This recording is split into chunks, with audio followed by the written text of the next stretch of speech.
BetOnline is the world's most trusted betting platform and your number one source for everything football. BetOnline has every stat, every matchup, and even live odds and spreads to bet on during the games. You think you know your stuff? Well, get in on our $200,000 mega contest and pick 5 games against the spread every week for your chance at weekly prizes and a share of $200K. $200,000. It's ridiculous. When the game's over, head on over to our online casino and get in a game of blackjack or poker or unwind with one of our over 150 slot games.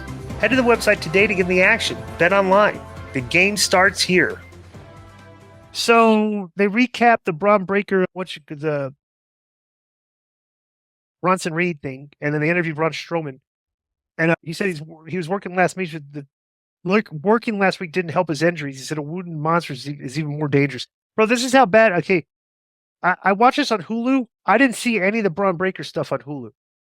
So Braun Breaker comes in and says Strowman is a monster. Said he would show the world that you don't have to be Strowman's size to be a monster. And he said the only reason Strowman's still standing, he hadn't been in the ring with him. And he said he hopes he wins. How was this? Very good. Right? Very good. Yeah.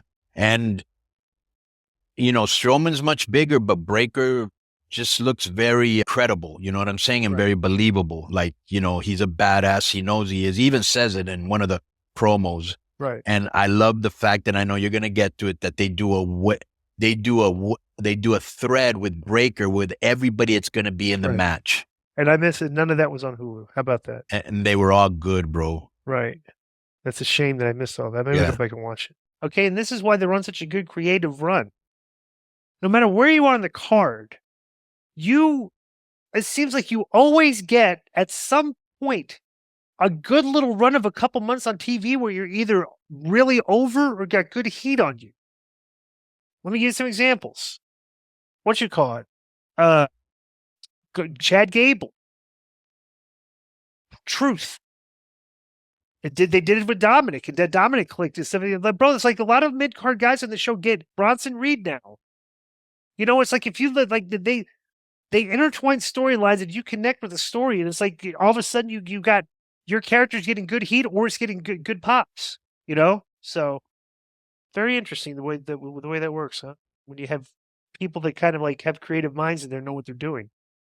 Oh, you know what? I did see this one.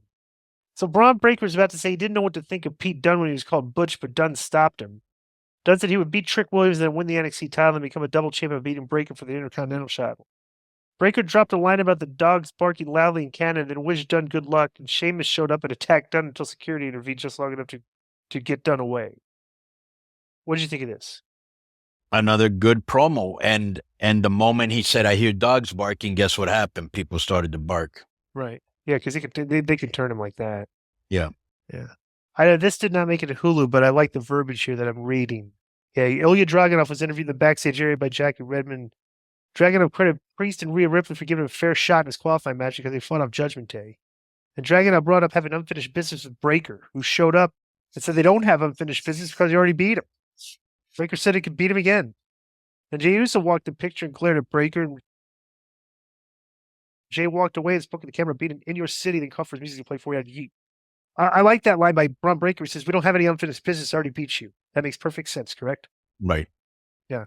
That's what I would say. I already beat you. We're done. Yeah. I'll never forget that when Raven was so after he beat Benoit that they had them wrestle again.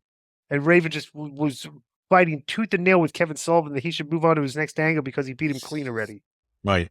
Do you remember that? How hot Raven was over that for and he had a point. If you beat him clean, why are you wrestling him again? Right. But he did. But I remember that was a lot of the heat. That's why those two guys had a lot of heat with each other. Right. So they kept those guys together. I remember they had Raven and Benoit at Starrcade, but Raven wasn't able to wrestle, so they used Saturn. Then they wrestled the next month. Raven won. But then 2 months later, it was still Raven versus DDP as the feud, but Benoit would always interject in a three-way match, and it seemed weird Benoit was still involved. Yeah. But that's because Kevin wanted to protect, bro, that's back when Kevin, you guys got to understand, one of the biggest narratives backstage for a few months was DDP constantly arguing with Kevin Sullivan and Raven constantly arguing with Kevin Sullivan. Remember that, Conan? they would always be in conversations over there and stuff. And they're like, they're all honest. Of course I remember. Yeah. Oh yeah. It's like, so bro, they were paying. We would talk about it all the time. Yeah, all the time. We were driving together with those guys and everything, but they were, if I was Kevin Sullivan, those two had to be the biggest pain on the roster, by far. The time period we're talking about, that's pretty wild to me, because that means Raven was only there a few months and he was already a rabble rouser. So that's right. And you're barely even here. You know Raven. He likes to be in charge of literally everything. Yeah. Okay, he wants to book everything his way. He wants to go. That's why Raven actually got along with Russo a lot, because Russo gave Raven good material that he liked. So him and Russo said that, like, Kevin would always have Raven doing stuff that Raven didn't want to do. Raven had other ideas, but Russo and Raven always clicked with each other. So there's a weird alternate universe out there where when Raven, you talk about this meeting all the time, Raven and Conan got singled out and stuff, and Raven walked out. But if he didn't walk out, he would have been there working with Russo 2 months later, and who knows how different his career would have went, right? Right. So yeah, interesting. Yeah. Yo, what's up? I just want to thank you guys for watching this clip. Don't forget to hit the like button, leave a comment, and subscribe, and join our YouTube membership for hours and hours of exclusive, unedited, uncensored content. And being a member will help you get involved in our upcoming live streams.